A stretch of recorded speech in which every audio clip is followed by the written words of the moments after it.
Alors, bonjour à tous et bienvenue dans cette nouvelle vidéo dans laquelle on va faire un petit exercice de mécanique pour mettre en application ce qu'on a vu dans les vidéos précédentes sur cette thématique.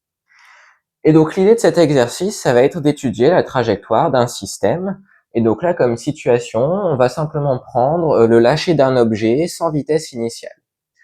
De ce fait-là, eh bien, l'objet va tomber verticalement, ce qui va simplifier un petit peu les choses, puisque tout va se passer seulement selon l'axe vertical. Et donc, il y aura 2 fois moins de travail à faire comparé à des mouvements où il y a des déplacements horizontaux et verticaux en simultané. Donc là, voilà, l'idée, comme je le disais, c'est on va prendre un objet et puis on le lâche sans donner de vitesse initiale et puis on le laisse tomber au sol. Et donc pour ça, on va par exemple prendre enfin ça c'est le schéma qui récapitule un peu la situation, hein. Donc l'objet qu'on lâche, c'est ce qui est représenté par le point M. Il y a le champ de pesanteur qui est vers le bas, et puis l'axe vertical Y qu'on a pris vers le haut. Et puis au niveau de la situation initiale, l'objet sera une hauteur petit h. On va prendre petit h qui est par exemple égal à 2,0 m. Ce qui veut dire qu'on lâche l'objet à hauteur d'homme, enfin moi je suis 1,80 m, donc voilà, on le lâche à peu près d'ici, et on le laisse tomber, sans lui donner d'impulsion, ce qui veut dire que la vitesse initiale, eh bien il n'y en aura pas, ça sera 0 mètres par seconde. Donc maintenant, en ce qui concerne l'exercice, eh bien son objectif, ça va être de déterminer l'évolution de la position au cours du temps. Donc la position de l'objet, évidemment. Donc il va falloir chercher l'évolution de Y en fonction du temps t. Et donc, pour commencer un exercice de mécanique correctement, la première chose à faire, c'est de dire explicitement ce qu'est le système auquel on s'intéresse et le référentiel dans lequel on travaille. Euh, et puis aussi d'établir le bilan des forces pour avoir une idée des hypothèses qu'on fait. Donc là, ici, le système, ça va être l'objet qu'on lâche. Donc par exemple, on va prendre enfin, on va supposer que c'est une balle, donc une balle de masse petit m. Le référentiel, ça sera le référentiel terrestre qu'on suppose galiléen, ce qui va permettre d'appliquer les lois que vous avez vues en cours et dont j'ai parlé dans les vidéos précédentes. Et puis au niveau du bilan des forces, eh bien ici on aura évidemment le poids, donc P qui est égal à mg, avec G qui est le champ de pesanteur vertical vers le bas, qui est représenté ici sur le schéma. Et puis on peut aussi dire dans le bilan des forces qu'on néglige les frottements. Ça, c'est une hypothèse qui est toujours faite parce que ça permet en fait de simplifier beaucoup la vie. Parce que dès qu'on rajoute les frottements, ça complique beaucoup les choses. Mais c'est une hypothèse, hein, des frottements, il y en a tout le temps, donc c'est bien de dire qu'on le néglige pour montrer qu'on a conscience des hypothèses qu'on fait, des approximations qui sont faites pour résoudre l'exercice. Parce que tout ce qui va découler ensuite, eh bien ça va négliger les frottements. Donc ça sera une approximation de la réalité. Donc ça, ici, cette partie, c'est pas toujours explicitement demandé dans les exercices, mais je vous invite à le faire systématiquement parce qu'au moins, ça permet de poser un cadre rigoureux et enfin pour le reste de l'exercice. Ce qu'on peut faire ensuite et qui sera pas utile immédiatement, mais qui sera utile un petit peu plus tard, c'est d'expliciter ce qu'on appelle les conditions initiales. Donc moi ici j'écris CI pour conditions initiales, mais dans une copie écrivez-le en toutes lettres. Et donc les conditions initiales, comme leur nom l'indique, c'est ce qui se passe à l'instant initial. Donc là, à l'instant t égale 0, au moment où on lâche l'objet. Et donc au niveau des conditions initiales, eh bien on a dit que sur la vitesse, eh bien on lâchait l'objet sans vitesse initiale. Donc on va avoir Vy, la composante du vecteur vitesse sur l'axe Y. Donc là de toute façon tout se passe selon Y, mais je précise quand même. Donc à l'instant 0, c'est 0.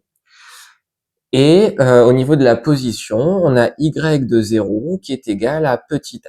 Donc on peut toujours écrire les conditions initiales sur la vitesse et sur la position. Ça sera utile par la suite.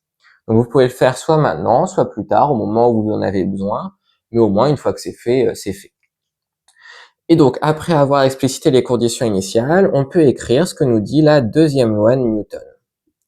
Et la deuxième loi de Newton, elle nous dit que la masse fois l'accélération d'un système, c'est égal à la somme des forces qui s'appliquent sur ce système.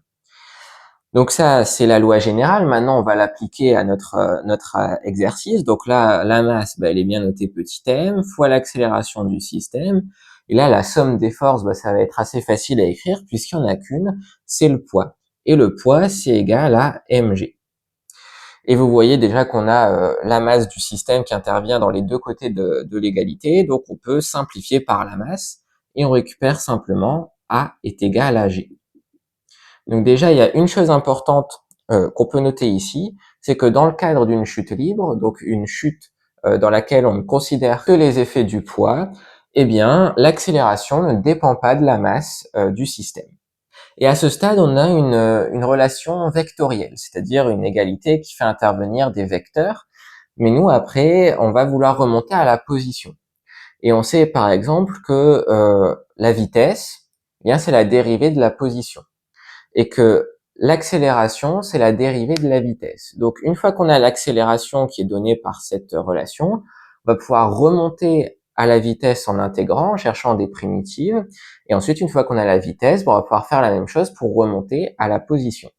Sauf qu'on ne sait pas calculer les primitives des vecteurs. Donc là, il va falloir transformer cette relation vectorielle en relation scalaire, donc avec des nombres. Et donc pour ça, en fait, il faut regarder ce qui se passe sur chacun des axes. Et là, ça va être assez simple puisque tout se passe seulement sur l'axe Y. Et donc on va avoir en fait AY qui est égal à moins G. Pourquoi moins G? Eh bien parce que G est vers le bas et que l'axe vertical est vers le haut. Donc ils sont dans des sens contraires. Donc on rajoute le signe négatif. Et une fois qu'on a ça, eh bien, on va vouloir remonter à la vitesse. Donc pour ça, on va chercher une primitive de cette relation, enfin primitiver des deux côtés. Donc là, quand on primitive l'accélération, on récupère la vitesse. Et puis ici, quand on primitive, on récupère moins g fois le temps, donc la variable d'intégration, plus une constante. Puisque en fait, si on parle un peu plus d'un point de vue mathématique, quand on cherche des primitives d'une fonction, eh bien en fait, il y en a une infinité qui sont toutes égales à une constante près. Donc quand on cherche des primitives d'une fonction, on récupère toujours une constante. Sauf que mathématiquement, c'est correct d'avoir la constante, ça pose pas de problème. Là, on s'intéresse à une situation concrète et on peut pas avoir une infinité de vitesses différentes. Donc ici, il va falloir trouver la valeur de la constante d'intégration qui correspond à la situation à laquelle on s'intéresse. Et donc c'est là que vont être utiles les conditions initiales.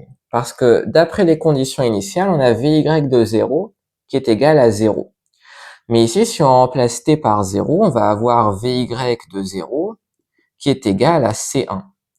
Et donc, c'est aussi égal à 0. Donc, en fait, C1 est égal à 0. Donc ici, on a simplement Vy de t qui est égal à moins gt. Et cette constante-là, elle est nulle. Donc maintenant, on a l'évolution de la vitesse en fonction du temps. On peut refaire la même chose pour remonter à la position. Et donc, on va avoir y de t qui est égal donc à moins gt carré sur 2 plus une autre constante d'intégration. Et on fait la même chose pour la trouver. On utilise les conditions initiales, mais sauf qu'au lieu d'utiliser la condition initiale sur la vitesse, on va utiliser la condition initiale sur la position. Et donc, on a y de 0 qui est égal, ici, si on remplace t par 0, à C2. Et d'après les informations de l'énoncé, y de 0, c'est aussi égal à petit h. Donc, on a C2 qui est égal à h. Et on peut remplacer donc C2 par sa valeur ici. Et donc, c'est comme ça qu'on récupère la position du système à n'importe quel instant. Donc, on part de la deuxième loi de Newton qui donne des informations sur l'accélération. On remonte à la vitesse en trouvant la valeur de la constante d'intégration grâce aux conditions initiales. Et ensuite, on fait la même chose pour remonter à la position. Donc, on obtient ces deux relations-là, une sur la vitesse, une sur la position. Maintenant, on peut se poser d'autres questions, et les questions qu'on va se poser ici pour cette vidéo, c'est à quel instant est-ce que la balle va toucher le sol, et quelle sera sa vitesse au moment de l'impact. Donc, le sol, là, il est considéré comme étant à y égale 0.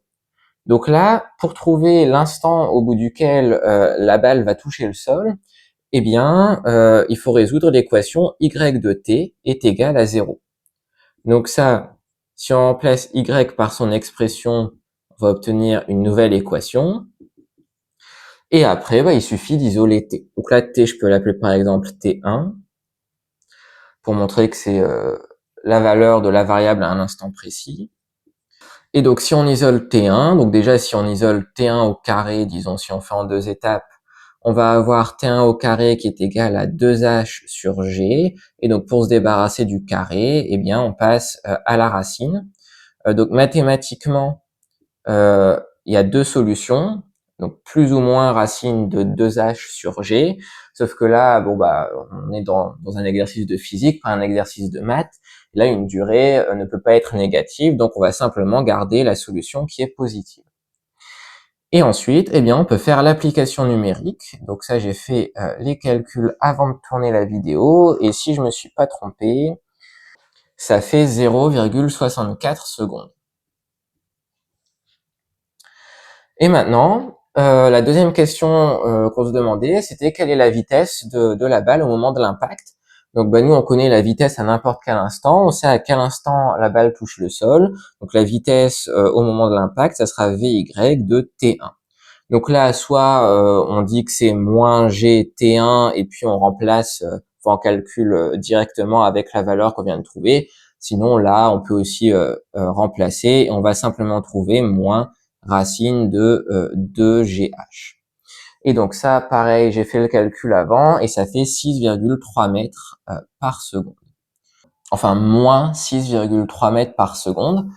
Et là, on peut se dire, une vitesse négative, c'est bizarre, il y a dû avoir une erreur de calcul. Mais non, parce que là, ici, c'est pas la valeur de la vitesse qui correspond à Vy de t, c'est la coordonnée du vecteur vitesse selon l'axe Y. Et là, le vecteur vitesse, vu que le système chute, le vecteur vitesse va être vers le bas, et comme l'axe vertical est vers le haut, la coordonnée sera forcément négative. Donc là, ici, la coordonnée est négative, mais la valeur de la vitesse, c'est 6,3 mètres par seconde. Mais donc ici, c'est pas un problème d'avoir un signe négatif.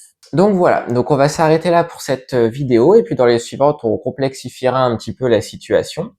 Donc j'espère que cette vidéo vous aura été utile. Si c'est le cas, vous pouvez laisser un j'aime à la vidéo et vous abonner à la chaîne. Et puis je vous dis à bientôt pour des prochaines vidéos.